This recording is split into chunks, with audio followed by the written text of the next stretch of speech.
Yo les voy a hablar sobre 4 puntos. El primer punto es el espectro de la resolución y transformación de conflictos. Las principales instancias de resolución de conflictos se dividen en 2 partes. Están las partes formales y las partes informales. Las partes formales están conformadas por el arbitraje no vinculante, el arbitraje vinculante, la adjudicación y el juzgamiento. Y las partes informales están conformadas por la negociación, la facilitación y la mediación. El segundo punto es la simetría y el poder en los conflictos. El poder en este punto puede ser entendido como un recurso que tiene una persona o como la posición que tiene dentro de la sociedad. Es decir, como si tiene una alta posición dentro de la sociedad, te puede ayudar demasiado, ya que es de suma importancia identificar las fuentes de poder en las personas que lo conforman, para que así puedan diseñar estrategias para resolver conflictos que se están presentando. Algunas personas muchas veces se rebelan contra las estructuras sociales, haciendo protestas, revoluciones o cualquier otro caso que pueda generar violencia de cualquier tipo, ya sea violencia directa, violencia cultural o violencia estructural. El tercer punto es el entendiendo el contexto cultural en la resolución de conflictos. En este punto, para poder lograr entender un conflicto y buscar alternativas para solucionarlo, es importante lograr el máximo entendimiento posible del contexto sociocultural en donde el conflicto se originó. Esto quiere decir que la mayor parte del tiempo somos conscientes de lo que sucede por fuera, es decir, como en el comportamiento de las personas, la imagen que nos dan, los hábitos que muestran, pero pocas veces nos cuestionamos para saber qué hay dentro de todo eso que sucede, o sea, más allá de lo que nos dan a mostrar. Y muchas veces por eso se originan los conflictos y es así como si queremos lograr entender y encontrar soluciones, debemos preocuparnos por ver más allá de lo que nos muestran por fuera. El cuarto punto es intervención de la tercera parte o mediador. En este punto, la tercera parte es considerada un facilitador para promover el diálogo entre las personas del conflicto y así poderse dar un mayor entendimiento para alcanzar soluciones. La persona que representa esta tercera parte puede aportar conocimientos y experiencias diversas al tema que van a tratar. ¿Cómo reaccionamos las personas frente a los conflictos? La forma en la que pensamos es lo que define cómo resolvemos los problemas. Rubin y Pruitt delinearon una serie de estrategias basadas en 2 puntos principales que los individuos adaptamos frente a los problemas. El primero es el grado de preocupación por alcanzar nuestros objetivos y el segundo el grado de preocupación por las metas de los demás. Las estrategias mencionadas son: 1. Grado de preocupación por nuestros objetivos alto y el de la otra persona bajo. Competimos para obtener lo que queremos. Segundo, grado de preocupación bajo por nuestros objetivos y a su vez igual por los de la otra persona. Evitamos el problema por falta de interés. Tercero, grado de preocupación por nuestros objetivos bajo y alto por las metas de otros. Nos acomodamos y cedemos. Cuarto, cuando no dejamos de preocuparnos por nuestros objetivos y a su vez consideramos lo que el otro quiere, sea un escenario de concesiones mutuas para llegar al punto medio. Quinto, cuando el grado de preocupación es igual de alto para el propio y el ajeno, sea una colaboración, la sumatoria de esfuerzos para el mismo fin. Todas las estrategias mencionadas son válidas, se debe encaminar a canalizar los conflictos de manera constructiva y no a eliminarlos o erradicarlos. Análisis de los conflictos. Toda la solución exitosa de un conflicto depende de un análisis y entendimiento de los componentes. Hay 3 aspectos a considerar: identificar el problema, establecer la manera de solución y los intereses y necesidades de cada parte. La regulación efectiva de un conflicto se basa en lo anterior y es lo que se llama el triángulo de la satisfacción, el cual está compuesto por 3 componentes: el problema, que hace referencia al tema específico del conflicto tomando en cuenta la posición, los intereses y las necesidades de cada parte; el proceso, que es la forma en que se toman las decisiones, que se espera que sea eficiente, justa y duradera; las personas, que es distinguir entre el problema y la persona analizando otros elementos como son los circunstanciales y estructurales.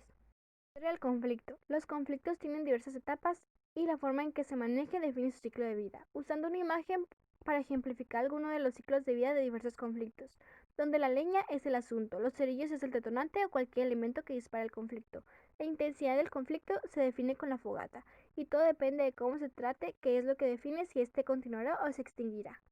Tipos de conflictos. Muchos conflictos de apariencia simple fundamentalmente se encuentran ligados a conflictos más complejos, del cual el problema visible es solo una parte de en sí el problema central, generando otros problemas a su vez más graves.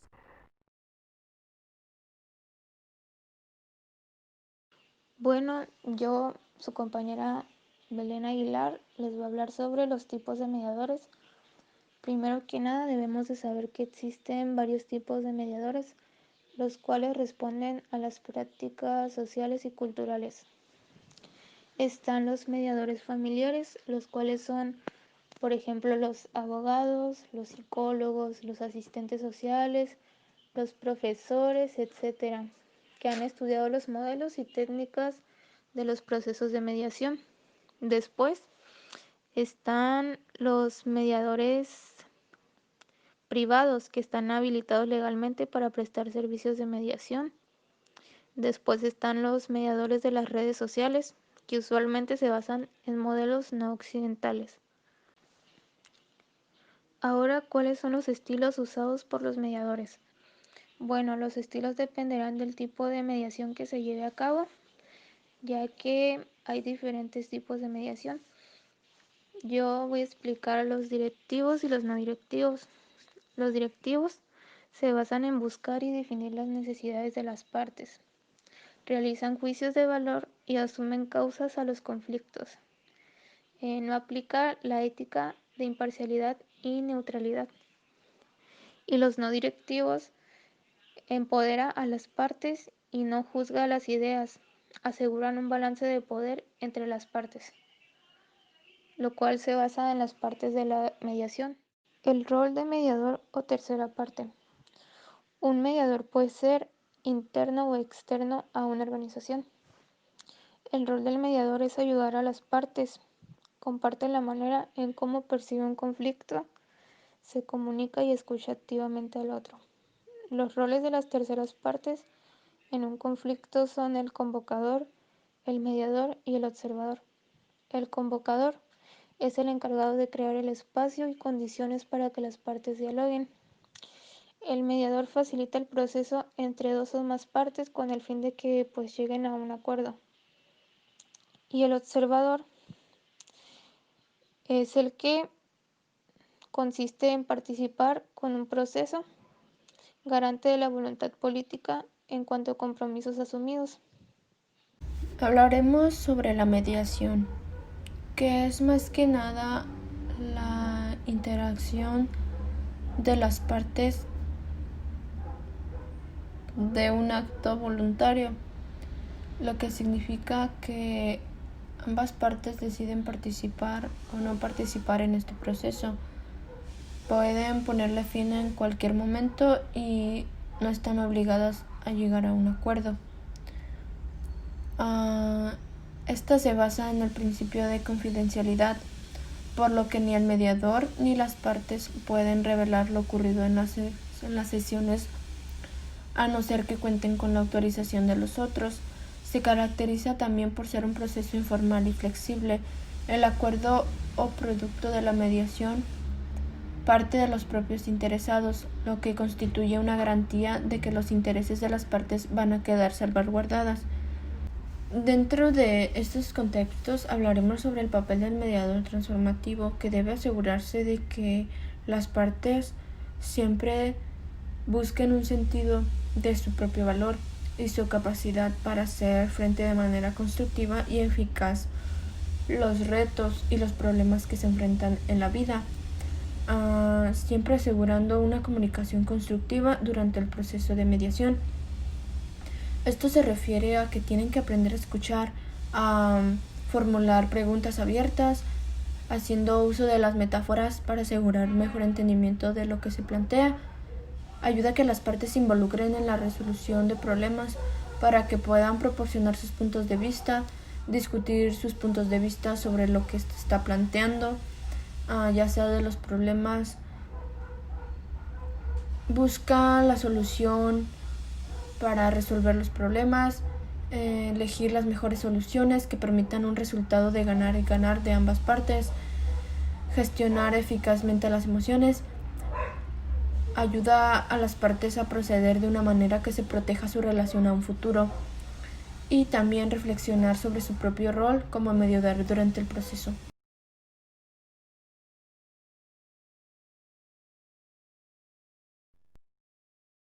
Mediación como herramienta para manejar y transformar conflictos en el ámbito escolar. Algunos tipos de intervenciones que ayudan a la parte en el conflicto a manejar sus diferencias son negociación, mediación, arbitraje y adjudicación. Un proceso de negociación, los beneficios pueden no ser los óptimos para todos, ya que alguna parte podría cosechar un resultado positivo.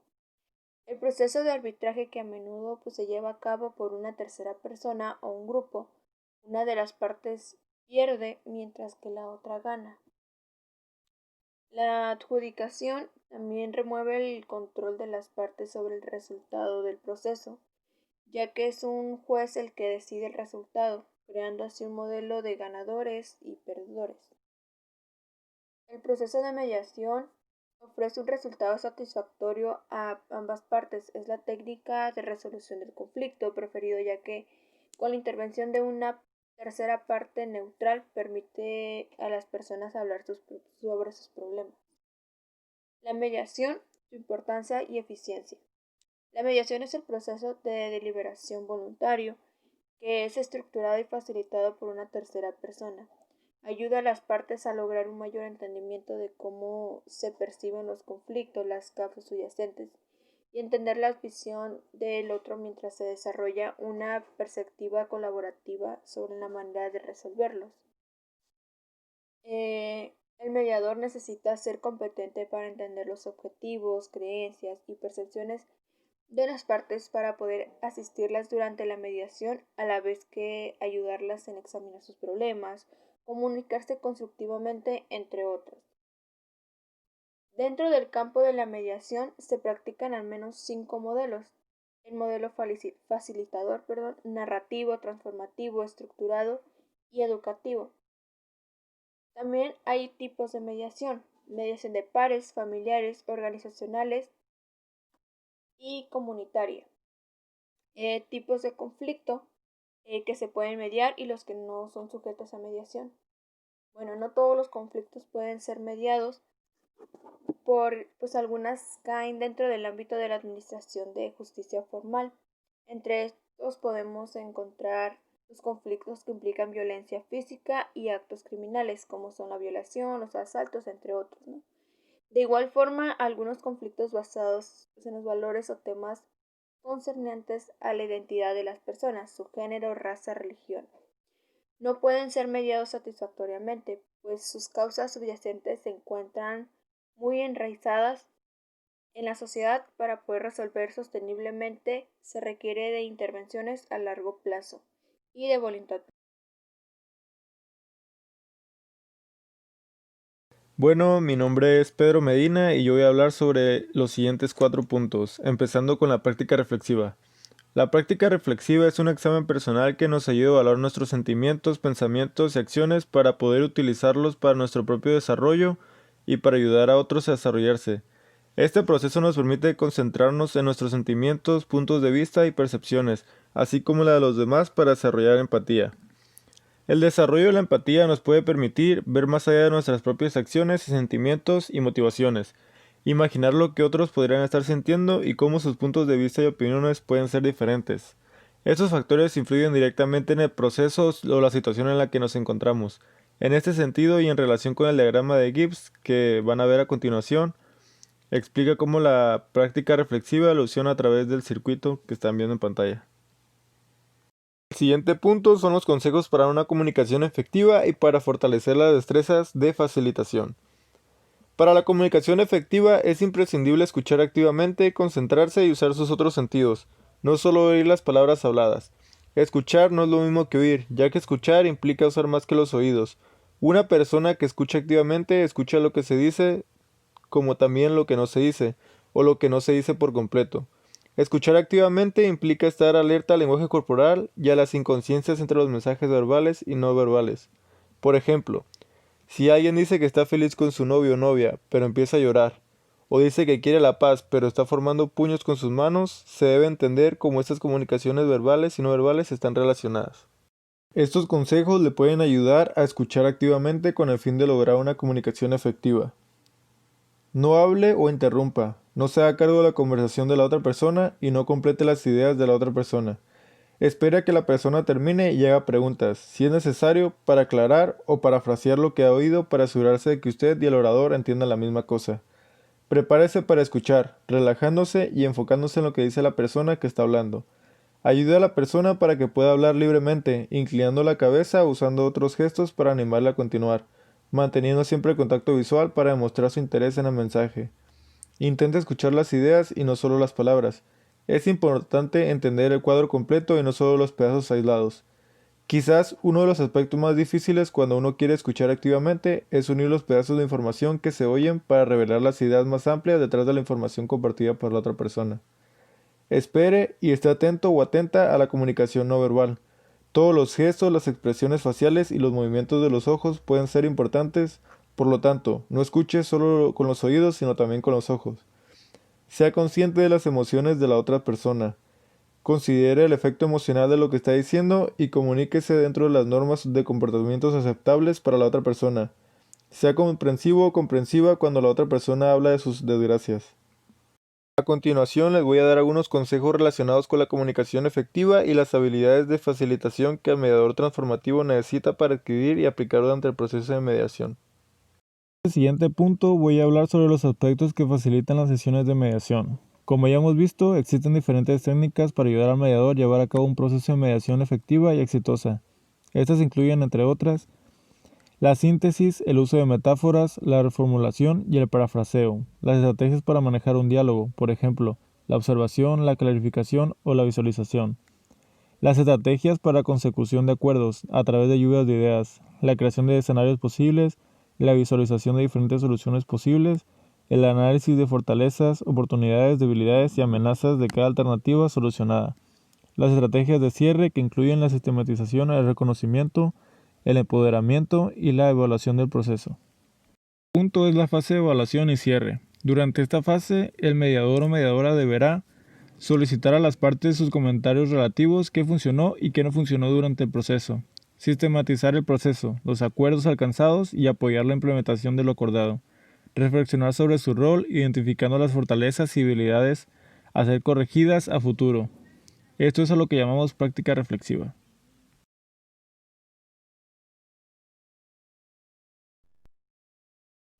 Mediación como herramienta para manejar y transformar conflictos en el ámbito escolar.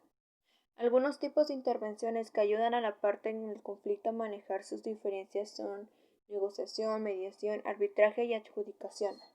Un proceso de negociación, los beneficios pueden no ser los óptimos para todos, ya que alguna parte podría cosechar un resultado positivo.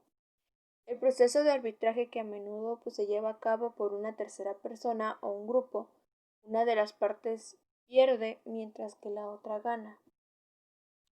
La adjudicación también remueve el control de las partes sobre el resultado del proceso, ya que es un juez el que decide el resultado, creando así un modelo de ganadores y perdedores. El proceso de mediación ofrece un resultado satisfactorio a ambas partes. Es la técnica de resolución del conflicto preferido, ya que con la intervención de una tercera parte neutral permite a las personas hablar sobre sus problemas. La mediación, su importancia y eficiencia.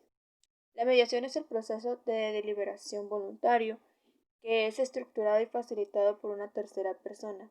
Ayuda a las partes a lograr un mayor entendimiento de cómo se perciben los conflictos, las causas subyacentes y entender la visión del otro mientras se desarrolla una perspectiva colaborativa sobre la manera de resolverlos. El mediador necesita ser competente para entender los objetivos, creencias y percepciones de las partes para poder asistirlas durante la mediación, a la vez que ayudarlas en examinar sus problemas, comunicarse constructivamente, entre otros. Dentro del campo de la mediación se practican al menos 5 modelos. El modelo facilitador, narrativo, transformativo, estructurado y educativo. También hay tipos de mediación: mediación de pares, familiares, organizacionales y comunitaria. Tipos de conflicto que se pueden mediar y los que no son sujetos a mediación. Bueno, no todos los conflictos pueden ser mediados, pues algunas caen dentro del ámbito de la administración de justicia formal. Entre estos podemos encontrar los conflictos que implican violencia física y actos criminales, como son la violación, los asaltos, entre otros, ¿no? De igual forma, algunos conflictos basados en los valores o temas concernientes a la identidad de las personas, su género, raza, religión, no pueden ser mediados satisfactoriamente, pues sus causas subyacentes se encuentran muy enraizadas en la sociedad. Para poder resolver sosteniblemente se requiere de intervenciones a largo plazo y de voluntad.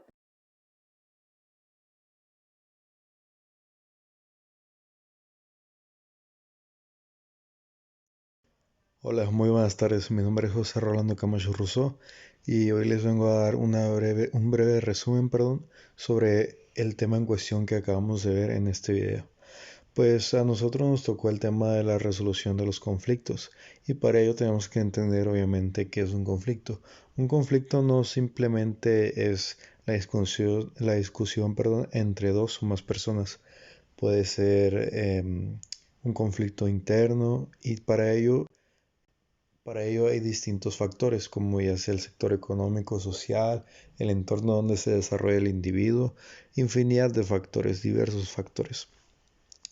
Pero dando un breve resumen para que este video no sea más largo de lo normal, vimos qué es el conflicto, la resolución de los conflictos, cómo se elaboran los conflictos, estrategias. Vimos diversas estrategias sobre cómo se pueden resolver. Claro, desde una forma pacífica, independientemente del caso, si se aplicaría el peso de la ley o no. Otra cosa importante para este desarrollo sería un buen mediador. ¿Pero en qué se basa un buen mediador? Pues por ende se tiene que basar en las diversas características, como decía mi compañero Pedro Medina, sobre el lenguaje, cómo expresar su idea y cómo darse a conocer y cómo respetar las opiniones de los demás individuos en cuestión respecto al caso o opinión.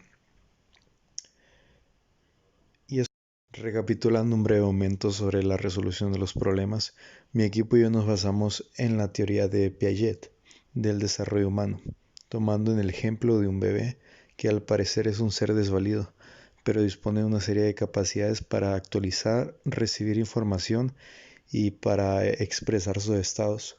Esto lo convierte en un ser bien adaptado, siempre y cuando que los adultos estén dispuestos a satisfacer sus necesidades y a interpretar sus estados de ánimo y así expresarle un máximo de bienestar y confort al individuo.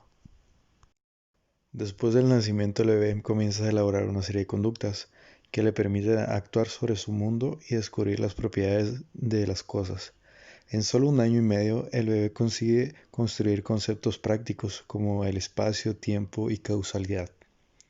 Y al tiempo, al tratar de crear reacciones o prolongar reacciones que le han llamado la atención, por ejemplo, un juguete o una sonrisa a una persona nueva que conozca, pues trata de, como mencioné antes, de prolongar esas reacciones,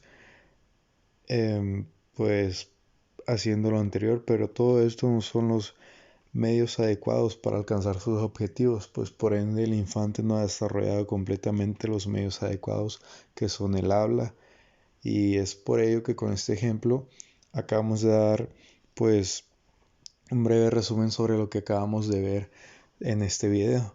Pues se conoce como la resolución de los problemas no solo la plática, el habla, el escucha entre dos o más personas, sino que esto lo veíamos desde prácticamente que nacemos. Y la mediación es un medio importante, pues gracias a ella podemos estar aquí comunicándonos con usted.